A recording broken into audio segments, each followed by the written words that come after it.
வண்டிகளையும் யோசேப்பு உயிரோடு இருக்கிறார் என்று சொன்ன வார்த்தைகளையும் கேட்டபோது யாக்கோபுக்கு என்ன வந்ததான்? ஆவி உயிர்த்தது. அப்படின்னா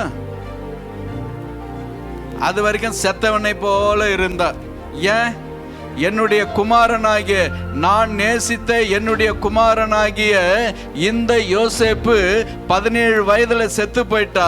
இப்ப 23 வருடங்கள் ஆகிறது.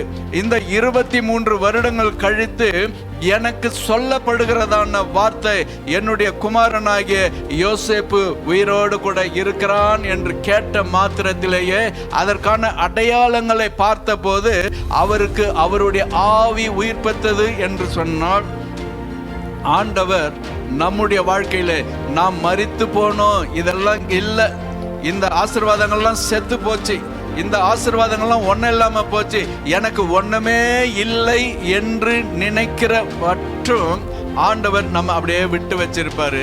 அந்த கடைசி நேரத்தில் கர்த்தர் நான் உன்னை ஆசீர்வதிக்கிறேன், உன்னை உயிர்ப்பிக்கிறேன் என்று சொல்லி பெயர் சொல்லி அழைக்கிறவர் நம்முடைய தேவனாகிய கர்த்தர். அல்லேலூயா.